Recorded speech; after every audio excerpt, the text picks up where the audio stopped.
Hello students, आज हम पढ़ेंगे क्लास 10th का चैप्टर सेकंड साइंस बुक का। एनसीईआरटी की बुक है जिसका चैप्टर का नाम है एसिड्स, बेसिस एंड साल्ट्स। इसका हम कुछ पार्ट पहले कर चुके हैं इस चैप्टर का, और आज हम नेक्स्ट जिस पॉइंट से शुरू करेंगे या जिस टॉपिक से शुरू करेंगे इसके अंदर वो देख लेते हैं पहले कौन सा है, और जहाँ तक हम कर चुके हैं वो भी देखते हैं। ठीक है, ये था चैप्टर सेकंड हमारा, और चैप्टर सेकंड के अंदर हम ये सारा पोर्शन हम कर चुके हैं। यहाँ तक हम कर चुके हैं reaction of non metallic oxides with basis. इससे आगे हम आए हुए हैं यहाँ पर, तो आज हम यहाँ से शुरू करेंगे। इसके अंदर हमें क्या करना है, पहला portion what do all acids and all basis have in common, तो ये वाला पोर्शन हमें करना है। फिर नेक्स्ट पोर्शन करेंगे, तो टॉपिक वाइज करते चलेंगे, पूरी एनसीईआरटी को सोल्व करेंगे। एनसीईआरटी से बाहर कोई पेपर जो बनता है ना बोर्ड का, उसके अंदर मतलब कि 1% ही होता है कि इससे बाहर बनेगा, लेकिन नहीं तो अप्रोक्सीमेट जो पेपर होता है ना एनसीईआरटी की बुक से ही बनता है। ये स्टैंडर्ड बुक होती है आपकी। ठीक है, तो हमें जो टॉपिक करना है वो टॉपिक करते हैं। कौन सा अभी देखा हमने, ये टॉपिक हमारा कॉमन पॉइंट्स। हम अपनी तरफ से एक पॉइंट बना रहे थे, common points for basis and acids. ठीक है, वो पूरी जो हेडिंग दी हुई थी उसका मतलब यही है कि हमें कॉमन पॉइंट्स बताने हैं दोनों एसिड्स और बेसिस के अंदर। अगर हम किसी के साथ रिएक्ट करते हैं तो दोनों के अंदर कुछ सेम पॉइंट आता है, या फिर इसके अंदर से कुछ अगर इसकी केमिकल प्रॉपर्टी फिजिकल प्रॉपर्टी देखते हैं तो कुछ क्या कॉमन पॉइंट्स आता है। तो कॉमन पॉइंट हम देखते हैं, इसके अंदर दो कॉमन पॉइंट आते हैं। एक तो कॉमन पॉइंट होता है कि जब भी हम या तो किसी बेस को या फिर किसी भी एसिड को हम मेटल के साथ रिएक्ट करते हैं तो हमें आउटपुट में हाइड्रोजन गैस मिलती है, चाहे कोई भी क्यों ना हो। जैसे कि हम एक एग्जांपल लिख देते हैं, जैसे कि अगर हम बेस ऐड करें या एसिड करें, मेटल ले लिया हमने Na, ठीक है, ये हमने मेटल ले लिया, इसके साथ हम एसिड ऐड कर देते हैं HCl, तो क्या बनेगा NaCl प्लस हाइड्रोजन गैस। ये तो था हाइड्रोजन गैस रिलीज हुई है मेटल के जब एसिड के साथ रिएक्ट किया।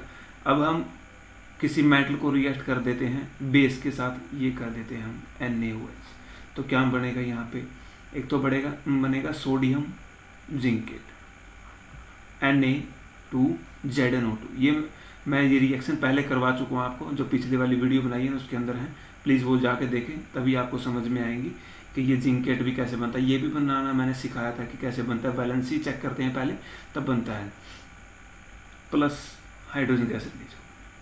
ठीक है, इसके अंदर भी हाइड्रोजन गैस रिलीज हुई है, तो दोनों के अंदर हाइड्रोजन गैस रिलीज हो रही है, तो ये कॉमन पॉइंट होगा।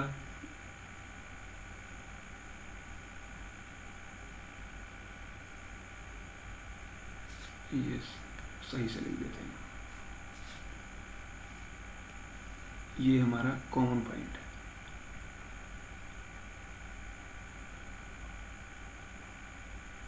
कॉमन पॉइंट्स, ठीक है।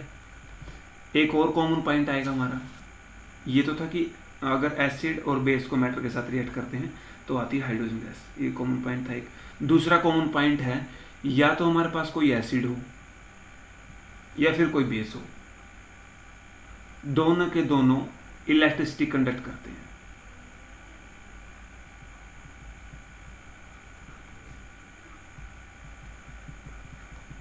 ठीक है, इलेक्ट्रिसिटी कंडक्ट का मतलब है, इलेक्ट्रिसिटी कब कंडक्ट होती है, इलेक्ट्रिसिटी कंडक्ट होती है जब हमारे पास चार्ज हो। चार्ज मतलब नेगेटिव हो या पॉजिटिव हो, कोई चार्ज हो, मतलब कि कैटाइन हो रहा है, नाइन होने चाहिए हमारे पास। तो लिख देता हूं मैं, electricity will conduct due two charges. तो चार्जेस एसिड में देखते हैं हम, जैसे एसिड मैंने मान लिया HCl, अगर इसको तोड़ते हैं तो इसके पास कैटाइन भी है और इसके पास एनाइन भी है, तो दोनों चीज़ें इसके पास, कैटाइन भी एनाइन भी, पॉजिटिव चार्ज भी है नेगेटिव चार्ज भी है। या फिर हम ये देख लेते हैं कि एसिड के पास क्या होता है, H+ आयन होता है। सभी के सभी एसिड, जितने भी एसिड है हमारे पास, उनके पास H+ आयन होता है। ये मैंने पहले लिखा था, सबसे पहले एसिड्स और बेस के बारे में बताते वक्त मैंने लिखा था। ये अगर हम बेस का देखते हैं तो बेस के अंदर क्या आता है, एक तो Na पॉजिटिव होता है और OH नेगेटिव होता है। तो ये मैंने बताया था कि बेस के अंदर OH नेगेटिव होता है। तो हम देखते हैं कि एक तो हमारे पास है कैटाइन और एक हमारे पास है एनाइन, है तो दोनों चार्जेस ही, और जो इलेक्ट्रिसिटी कंडक्ट होती है वो चार्जेस की वजह से होती है, तो दोनों के दोनों इलेक्ट्रिसिटी को भी कंडक्ट करेंगे। ठीक है, तो ये दो कॉमन पॉइंट थे इसके अंदर। अगर आपसे कोई कॉमन पॉइंट पूछता है तो ये आपको बताने हैं। पहला है कि अगर एसिड्स और बेस को हम मेटल के साथ रिएक्ट करते हैं तो कॉमन पॉइंट में क्या आएगा, हाइड्रोजन गैस रिलीज होगी, मतलब कि दोनों के अंदर हाइड्रोजन गैस रिलीज होती है। या दूसरा पॉइंट है, जब भी कोई एसिड लेते हैं हम या कोई बेस लेते हैं तो वो दोनों के दोनों इलेक्ट्रिसिटी कंडक्ट करते हैं, मतलब कि उनके अंदर से बिजली क्रॉस हो सकती है। ये हम एक्सपेरिमेंट से भी चेक कर सकते हैं। ठीक है, acids electricity will conduct due to the charges. But कुछ हम ये देखते हैं कि जैसे एसिड्स के पास H+ आयन होता है, मतलब कि हाइड्रोजन है वहां पे, लेकिन कुछ ऐसे कंपाउंड है जैसे कि ग्लूकोज है, ठीक है, या अल्कोहल है।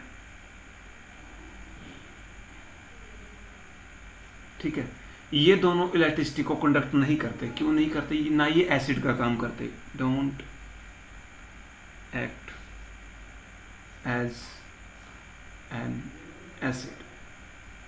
ये एसिड की तरह काम नहीं करते। क्यों नहीं करते, H तो इनके पास है, हाइड्रोजन होता है इसके पास, जैसे कि ये लिखते हैं C6H12O6, इसके पास हाइड्रोजन होता है, इसके पास भी हाइड्रोजन होता है, ये लिख देते हैं या फिर ये लिख देते हैं। ठीक है, दोनों के पास हाइड्रोजन होता है, लेकिन ये हाइड्रोजन को रिलीज नहीं करते, ये डोंट डिसोसिएट, मतलब ये डिसोसिएट नहीं होती, ये टूटते नहीं है। यहां पर लिख देते हैं डू नॉट डिसोसिएट। ठीक है, do not dissociate when this compound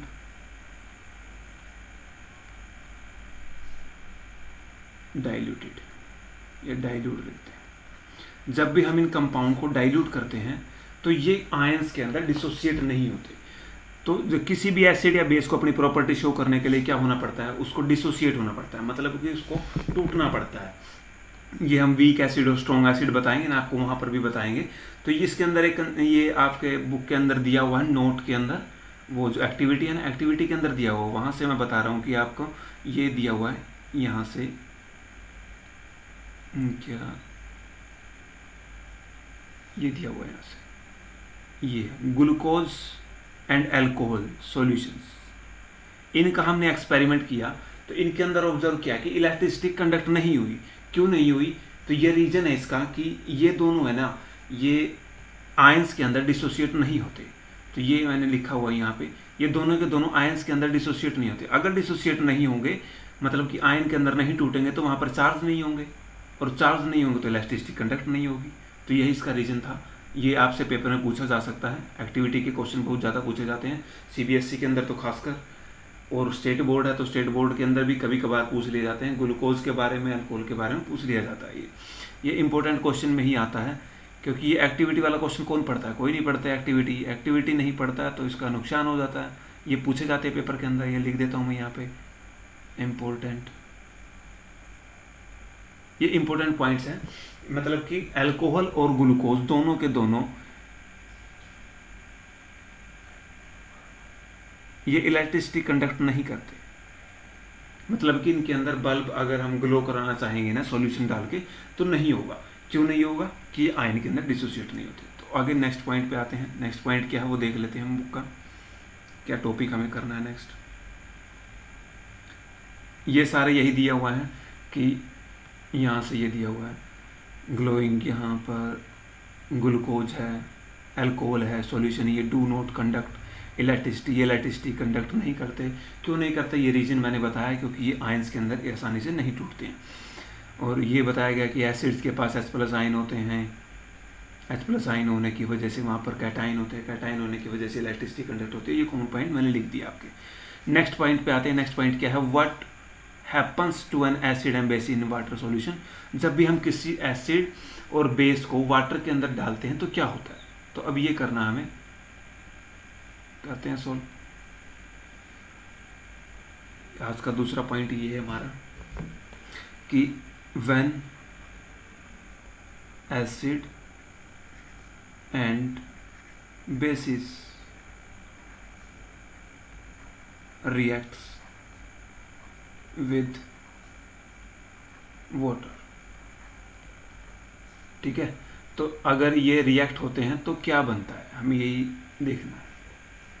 तो करते हैं सॉल्व। इसके अंदर क्या करना, पहले हम कोई भी एक बीकर ले लेते हैं, बीकर बना देता हूं मैं।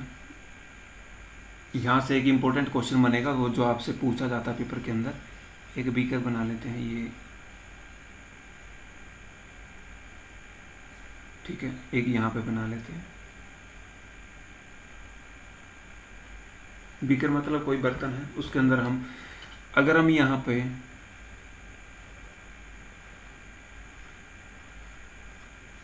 ये ले लेते हैं हम वाटर, ठीक है, कलर अलग ले लेते हैं। ये तो है वाटर, ठीक है। और ऐसा ही इसके अंदर करते हैं, इसके अंदर हम एसिड ले लेते हैं।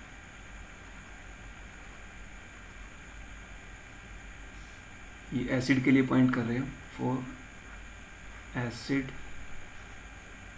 With water.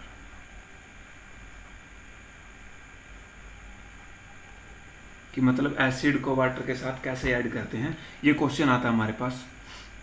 अभी बताता हूँ किस तरीके से ये क्वेश्चन आता है। ये लिखते हैं, यहाँ पर मैं एसिड ले लेता हूँ उसके अंदर, ठीक है। वाटर वाले में तो हम ऐड कर देते हैं एसिड, और एसिड वाले में हम ऐड कर देते हैं वाटर, ठीक है।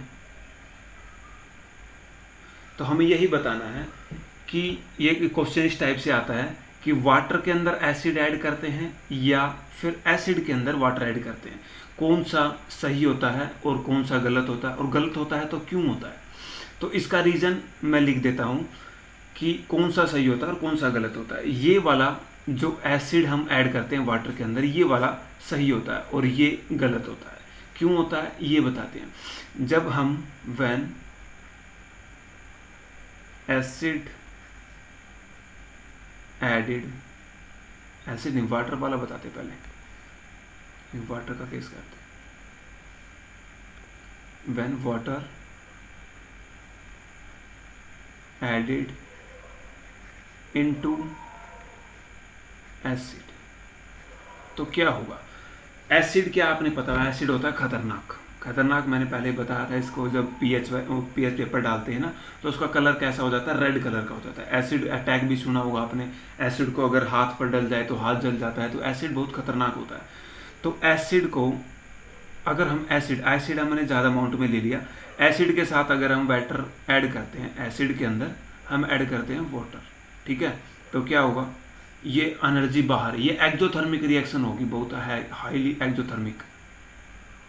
एक्जोथर्मिक का मतलब है कि ये हाई एनर्जी रिलीज करेगी।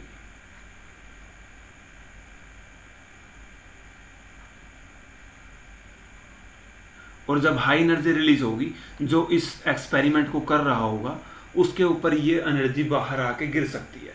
तो ये हमारे लिए खतरनाक हो सकता है, क्योंकि जब हम वाटर ऐड करते हैं एसिड के अंदर तो ये एनर्जी बहुत ज़्यादा एमिट करता है, और एनर्जी बहुत ज़्यादा एमिट करेगा तो वो एनर्जी जो एक्सपेरिमेंट कर रहा है उसके पास, उसके ऊपर गिर सकता है, और ऊपर गिरेगा तो उसको हानि पहुंचा सकता है, उसके लिए हार्मफुल हो सकता है। कोई भी हो चाहे, तो हम इसका एक्सपेरिमेंट आसानी से नहीं कर सकते। तो इसके लिए हम क्या करते हैं, हम करते हैं कि वाटर के अंदर हम एसिड करते हैं, water acid added into water, ये करते हैं। ये करने से क्या होगा, अभी देखते हैं कि क्या होता है। ये मैंने लिखा हुआ है, जब भी वाटर के अंदर हम एसिड करेंगे, वाटर है ज़्यादा अमाउंट में, लेकिन वाटर के अंदर हम जो एसिड डालेंगे, acid will be added in small amount, इसका मतलब ये है कि हम जो एसिड ऐड करेंगे ना वो हमें स्मॉल अमाउंट के अंदर ऐड करना पड़ेगा। स्मॉल अमाउंट के अंदर क्यों ऐड कर रहे हैं? क्योंकि अगर ज़्यादा डाल दिया तो एक्जोथर्मिक हो जाएगी वो भी रिएक्शन, और हमारे ऊपर गिर सकती है जो एक्सपेरिमेंट कर रहा है। तो उसको उससे बचाने के लिए हम क्या करते हैं कि एसिड को थोड़ी थोड़ी क्वांटिटी के अंदर ऐड करते हैं with constant steering. Constant steering का मतलब है कि हम जो रोड लेते हैं ना उसके अंदर उसको हर टाइम पे, हर सेकंड पे जब भी एक ड्रॉप डालेंगे तो उसको हिलाते रहेंगे, उसको रोल करते रहेंगे, रिवॉल्व करते रहेंगे, रोटेशन करते रहेंगे उस पानी का, ठीक है, उस पानी को घुमाते रहेंगे हम, ठीक, जो ये सॉल्यूशन के अंदर दिया हुआ है। तो इससे क्या होगा कि एसिड है ना वो आराम से उसके अंदर ऐड होता रहेगा, और ऐड होता रहेगा तो हम जो वाटर है, वाटर को हम एसिडिक वाटर में के अंदर कन्वर्ट कर सकते हैं, और जो हमें डाइल्यूट सॉल्यूशन बनाना है किसी एसिड का वो भी हम कर सकते हैं, ठीक है। तो ये पूछ सकता है आपसे क्वेश्चन कि हम एसिड को वाटर के अंदर ऐड करते हैं तो कैसे ऐड करते हैं? स्मॉल क्वांटिटी के अंदर ऐड करते हैं, स्मॉल अमाउंट में ऐड करेंगे, और स्मॉल अमाउंट के साथ साथ हम कांस्टेंट स्टीयरिंग भी करते रहेंगे। कांस्टेंट स्टीयरिंग का मतलब है उसको साथ साथ हम हिलाते भी रहेंगे, घुमाते भी रहेंगे उसको, सॉल्यूशन को रोड के माध्यम से, ठीक है। आगे है, ये तो था एसिड का वाटर के साथ। इसके अंदर हम एक रिएक्शन भी कर लेते हैं।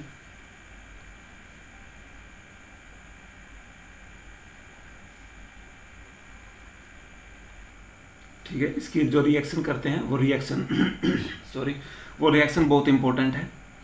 उस रिएक्शन से एक आयन का नाम पूछा जाता है पेपर के अंदर, तो ये आयन किस कैरेक्टर का होता है, कैसा होता है ये, तो वो लिखते हैं हम। जब भी हम वाटर के अंदर एसिड ऐड करते हैं, एसिड का मतलब कोई भी H+ आयन वाला एसिड होगा, ठीक है। जब भी हम उसको वाटर के साथ ऐड करेंगे, या फिर हम यहाँ पे लिख सकते हैं जैसे कि हमने HCl ऐड कर दिया, ठीक है। HCl के पास क्या है? H+ आयन है। तो ये ऐड होने के बाद एक आयन बनाता है, जिस आयन का नाम बहुत इंपॉर्टेंट है। ये हमसे पूछा जाता है पेपर के अंदर कि hydronium, what is hydronium ion. इसको हम प्रोटोनेटेड वाटर भी बोलते हैं।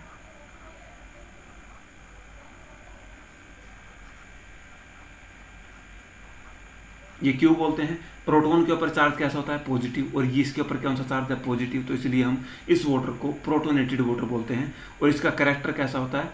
ये एसिडिक कैरेक्टर का होता है। बाद में क्या मिलेगा हमें? जैसे क्लोरीन हमने ऐड कर दिया HCl से, तो क्लोरीन बाहर चला जाएगा HCl का। तो इसका कैरेक्टर पूछते हैं हाइड्रोनियम आयन का, तो ये कैरेक्टर कैसा होगा? एसिडिक होगा।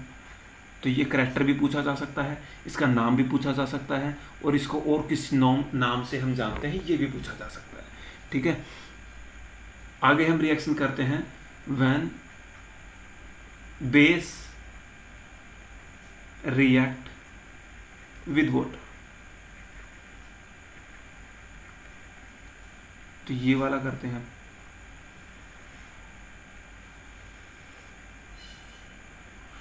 बेस को हम किसी भी तरीके से ऐड कर सकते हैं, या तो वाटर के अंदर बेस ऐड करो या फिर बेस के अंदर वाटर ऐड करो, तो हम कुछ भी कर सकते हैं। जैसे ऊपर वाले में एक केस बता देते हैं। जैसे कि वाटर है, वाटर के अंदर क्या होगा? H+ आयन भी होंगे और OH नेगेटिव आयन भी होंगे। और जब एसिड आएगा, एसिड क्या होगा? H+ आयन होंगे उसके पास। और जब H+ आयन अंदर आएंगे, तो जैसे यहाँ पर हम मान लेते हैं कि यहाँ पर 2 H+ आयन है, ठीक है, और हमने एसिड ऐड कर दिया तो एक H+ आयन और आ गया। तो कितने H+ आयन हो गए? 3 H+ आयन हो गए, और 3 H+ आयन हो गए, तो इसका मतलब एसिडिक कैरेक्टर उसका इंक्रीज हो गया, ठीक है। Increase in acidity. तो एसिडिटी है ना वो वाटर की बढ़ जाती है जब हम ऐसे ऐड कर देते हैं। ऐसा ही केस हम बेस के साथ करेंगे। बेस में जब हम वाटर के साथ बेस ऐड कर देते हैं, ये बेस प्लस वाटर, यहाँ पे एक बीकर बना लेते हैं ऐसा ही जैसे एसिड के केस में किया था हमने। इसके अंदर हम वाटर ले लेते हैं, या फिर आप बेस भी ले सकते हैं, जो भी लेना आपको। ये इतना खतरनाक नहीं होता कि मतलब ये एनर्जी को बाहर डालेगा किसी एक्सपेरिमेंट करने के वाले के ऊपर। तो हम यहाँ पे वाटर मान लेते हैं, ये है हमारा वाटर, और यहाँ से डाल दिया हमने बेस, ठीक है। और बेस में क्या होगा? OH नेगेटिव आयन होंगे। और वाटर में क्या क्या हमारे पास? एक H है और एक OH नेगेटिव आयन है। तो इस तरीके के हमारे पास आयन होंगे, H आयन और OH नेगेटिव आयन, ठीक है।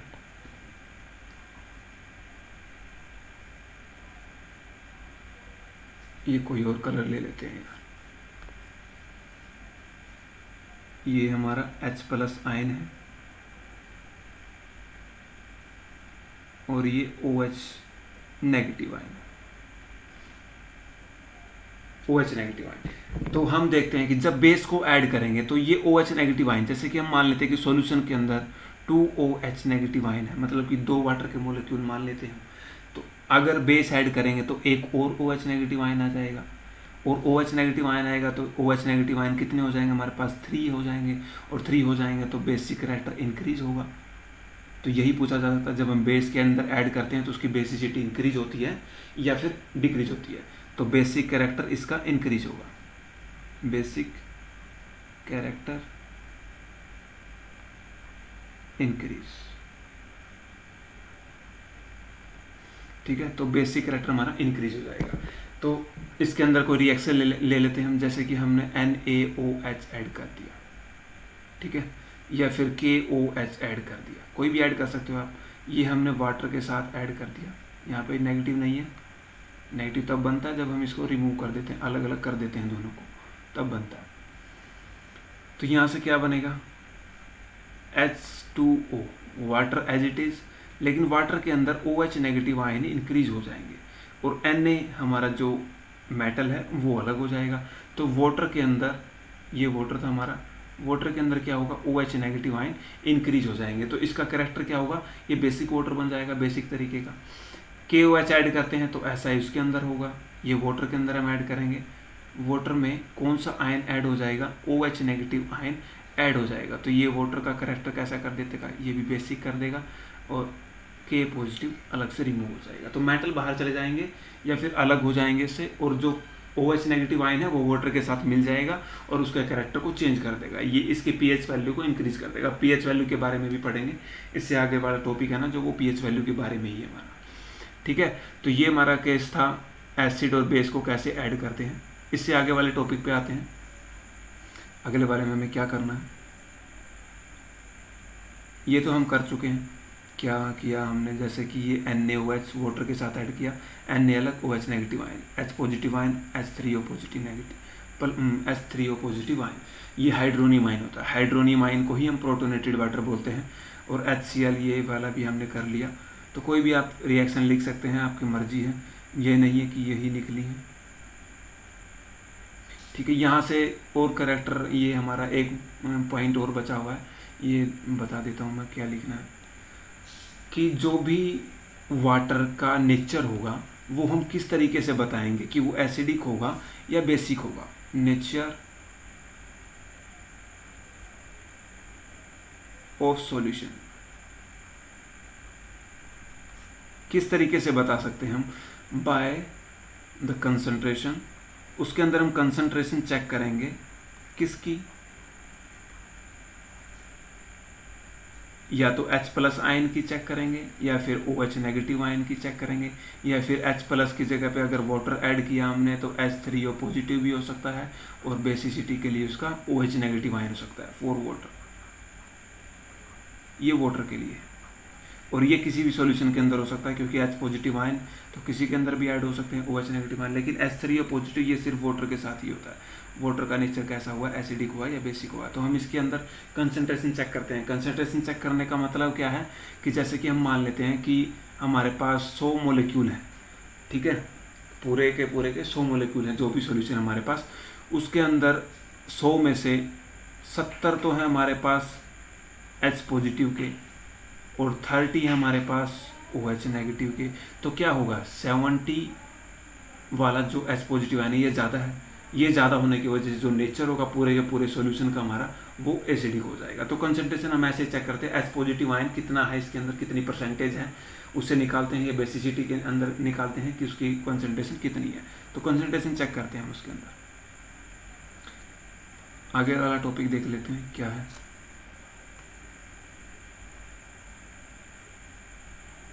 How strong are acids and bases solution. तो ये हमें स्ट्रॉन्गनेस बतानी है, कि मतलब कि वो एसिड कितना ताकतशाली है या कितना कमज़ोर है, या फिर कितना वो नुकसान पहुंचा सकता है, कितना नहीं पहुंचा सकता, ये बताना हमें एसिड और बेस के अंदर। इनसे हमें क्या इफेक्ट पड़ता है वो भी पढ़ेंगे इसके बाद में।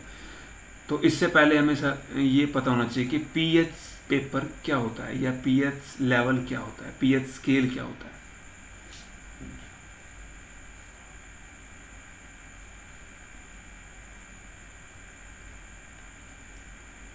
यहाँ पे हम टॉपिक करते हैं 4। आज का कौन सा टॉपिक है ये देख लेते हैं, कौन सा नंबर का, 3rd नंबर का टॉपिक है आज का ये। 4 स्ट्रोंगनेस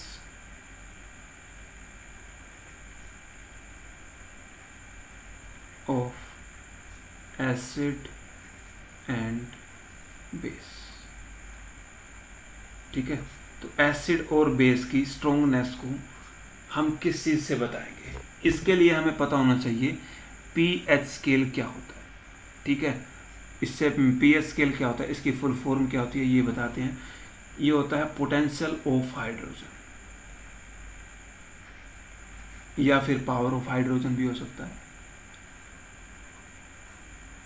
इसका कहने का मतलब ये है कि सॉल्यूशन के अंदर कोई भी सॉल्यूशन होगा उसके अंदर हम H पॉजिटिव आयन की कंसंट्रेशन को चेक करेंगे, वो कितनी है, ये वह कितनी कम है या कितनी ज़्यादा है।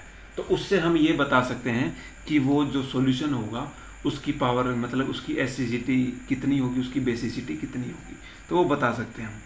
इसके लिए हमें पीएच स्केल की वैल्यू पता होना चाहिए, कहाँ से कहाँ तक वह लाई करती है। ये लाई करती है 0 to 14। ठीक है, 0 to 14। और इसके अंदर पीएच लेवल ये बना लेते हैं पीएच स्केल।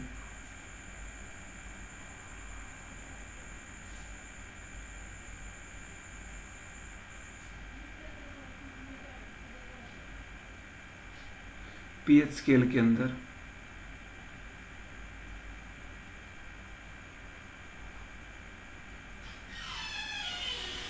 ये ऊपर वाले तो हमारे H पॉजिटिव आए, ठीक है, और नीचे वाला हमारा पोर्शन है OH नेगेटिव का। मैं एसिड वाले को रेड कर देता हूं ताकि आपको आसानी से समझ में आ सके कि ये खतरनाक होता है। ये कलर लेना पड़ेगा।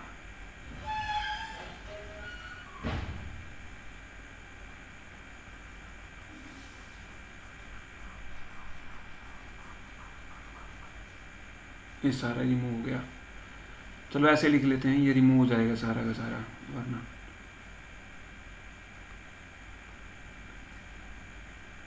ये ऐसे लिख देते हैं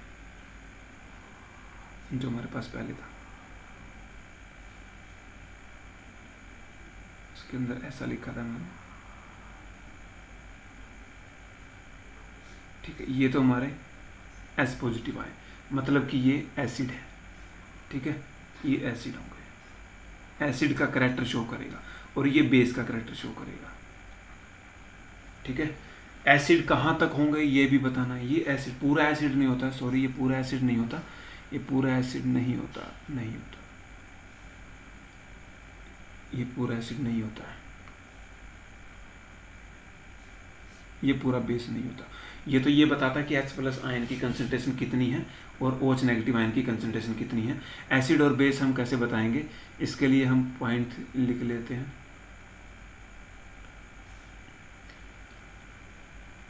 यहाँ इसके मिडल में एक पॉइंट लगा देते हैं हम। ठीक है, ये है 7, ये है 0 और ये है 14। ठीक है, तो pH लेवल हमने शो कर दिया। इसका मतलब है 0 से पीछे, मतलब 0 और 7 के बीच में ये क्या होंगे, यहाँ तक होंगे हमारे एसिड। ठीक है, और 7 से 14 के बीच में क्या होंगे, वो होंगे बेस। ठीक है, लेकिन जो 7 है, 7 को हम क्या बोलेंगे, ये है न्यूट्रल वैल्यू। न्यूट्रल को हम हिंदी में उदासीन भी कह सकते हैं।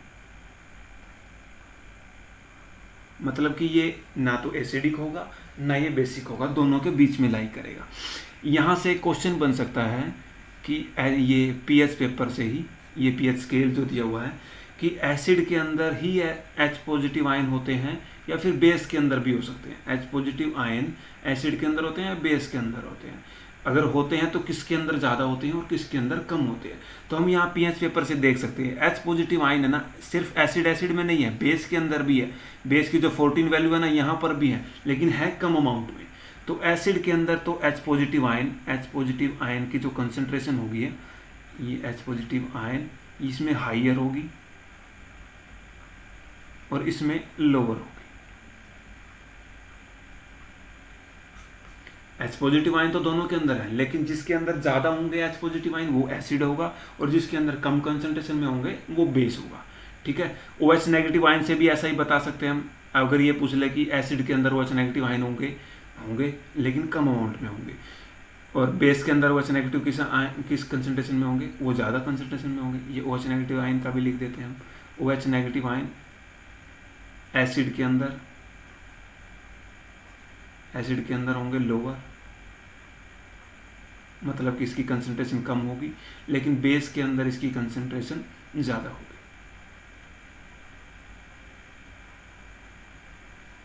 ठीक है,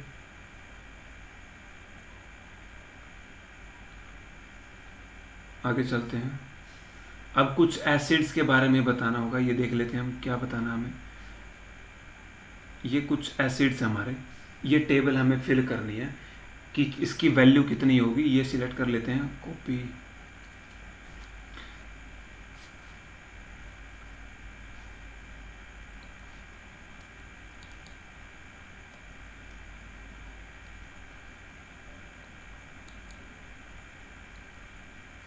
ये हमें एक टेबल के अंदर फिल करनी है। ठीक है, ये टेबल फिल कर देते हैं।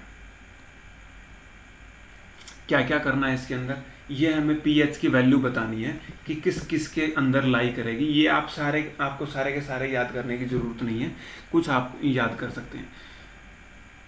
ये वैल्यू लिखने से पहले हम एक पीएच पेपर का जो फॉर्मूला होता है ना पीएच स्केल के लिए, वो लिख लेते हैं। पीएच निकालने के लिए क्या फॉर्मूला हम यूज़ करते हैं। ठीक है, तो एक फॉर्मूला होता है पीएच वैल्यू निकालने का, वो लिख लेते हैं। वो है -log of H positive ion concentration. ठीक है, यहाँ से हम पीएच वैल्यू निकालेंगे किसी भी सॉल्यूशन की, और फिर बताएंगे कि वो सॉल्यूशन कैसा है। ठीक है, तो एक न्यूमेरिकल कर लेते हैं इसके ऊपर, कैसा होगा न्यूमेरिकल। ये एक न्यूमेरिकल कर लेते हैं।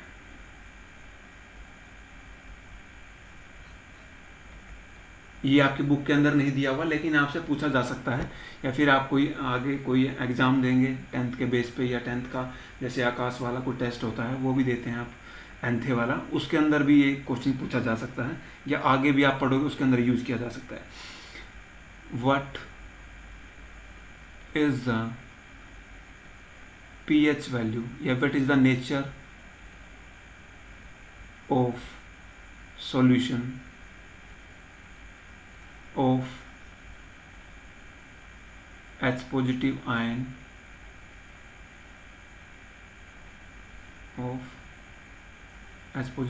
concentration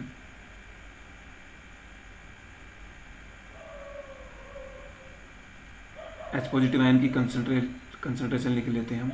ये है 0.001 मोल। ठीक है, तो ये हमने इसकी कंसंट्रेशन लिख ली। अब कंसंट्रेशन H पॉजिटिव आयन की जो कंसंट्रेशन हमारे पास वो क्या है, ये है 0.001। इसको अगर हम रेशो में लिखते हैं तो क्या आएगा, 1/000। इसको ऊपर लेके जाएंगे तो क्या बनेगा, 10 की पावर -3। और पीएच निकालने का हमारे पास फॉर्मूला है, क्या है, -log। ये log है ना, ये 10 बेस का है। ये 10 बेस वाला अभी आपको समझ में नहीं आएगा, लेकिन थोड़ा सा बता दूंगा मैं वैल्यू आपको। ये 11th क्लास के अंदर आपके आएगा। 10 की पावर कंसंट्रेशन हमें रखनी है -3। ये फॉर्मूला पूरा लिख देता हूँ यहाँ पर भी मैं, -log 10 base of H positive concentration. ठीक है, तो ये हमें यूज करना है। अब यहाँ से देखते हैं, तो एक फॉर्मूला होता है लोगरिथम का। लोगरिथम का फॉर्मूला क्या होता है, ये होता है log m की पावर n। अगर हम लिखते हैं तो ये होता है n log m।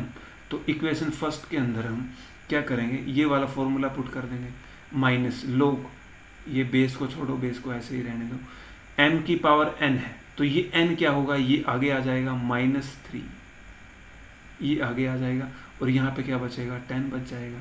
ठीक है, ऊपर वाला फॉर्म माइनस माइनस प्लस 3 हो जाएगा और ये बन जाएगा log 10। और log 10 की वैल्यू क्या होती है, ये वैल्यू होती है 1। ठीक है, तो जो pH की वैल्यू है ये हमारी वो क्या होगी 3। तो अब हम इसका नेचर भी बता सकते हैं। नेचर कैसा होगा, अगर 0 से 7 के बीच में है तो वो क्या होंगे, एसिड होंगे। तो जो ये सॉल्यूशन है इसका नेचर कैसा होगा, वो भी एसिडिक होगा। द नेचर ऑफ सॉल्यूशन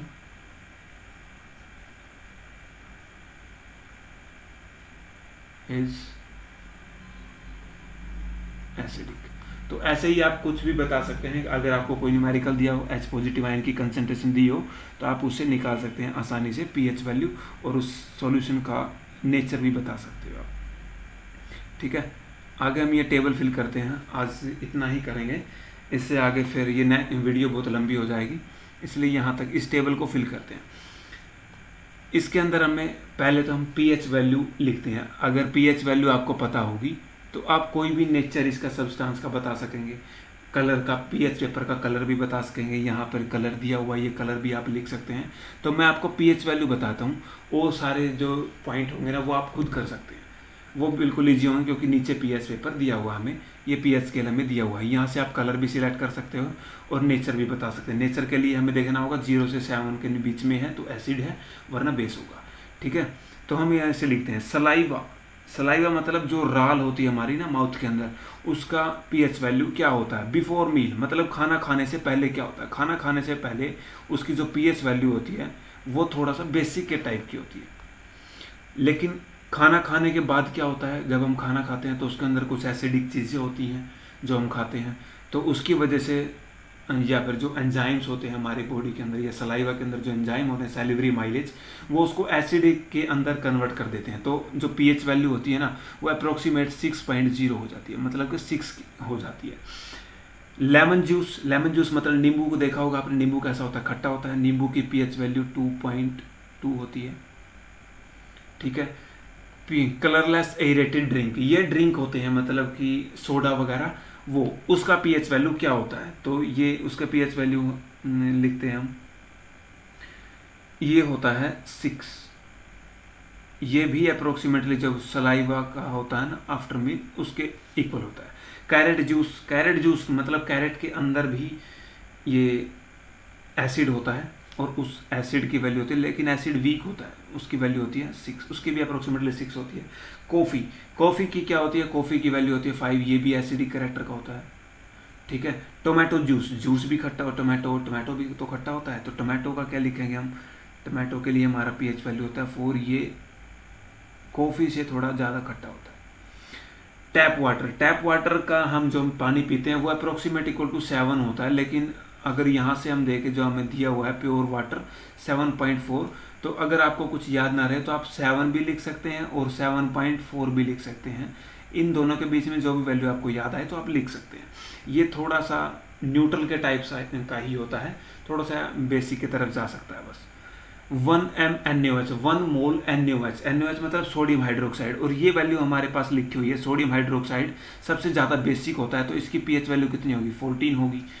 और जो 1 m HCl है, 1 मोल HCl, gastric juice, gastric juice के अंदर क्या होता है, HCl होता है इसके अंदर भी, और इसका जो pH वैल्यू होगा वही गैस्ट्रिक जूस का होगा, तो इसकी जो वैल्यू होती है वो 1.2 के अप्रोक्स होती है। ठीक है, ये कुछ वैल्यू दी हुई है, जैसे हमें लेमन जूस दिया हुआ है, लेमन जूस की वैल्यू क्या होती है 2.2, ये मैंने ऊपर भी लिख दी है इसके अंदर लेमन जूस की। Milk of magnesia, milk of magnesia जब एसिडिटी हो जाती है पेट के अंदर तब हम यूज़ करते हैं। फॉर्मूला क्या होता है MgOH ट्वाइस, ये फॉर्मूला आपसे पूछा जा सकता है, MgOH ट्वाइस, मैग्नीशियम हाइड्रोक्साइड बोलते हैं इसे, ये मिल्क ऑफ मैग्नीशिया होता है। ठीक है, अब इसके अंदर हमारे पास आएंगे अगले जो हम इसके अंदर पढ़ेंगे ना, स्ट्रॉन्ग एसिड और वीक एसिड्स के बारे में पढ़ेंगे नेक्स्ट वीडियो के अंदर। ये वीडियो बहुत लेंथी हो जाएगी, आज यहीं पर ख़त्म करते हैं। Thank you. अगर आपको कोई प्रॉब्लम है तो आप कमेंट कर सकते हैं, पूछ सकते हैं, हम नेक्स्ट वीडियो के अंदर उसका प्रॉब्लम का सॉल्यूशन करने की कोशिश करेंगे पूरी। अगर वीडियो के अंदर नहीं हो पाएगा तो आपको कमेंट के अंदर भी उसका सॉल्यूशन दिया जाएगा। ठीक है, बाय बाय, जय हिंद।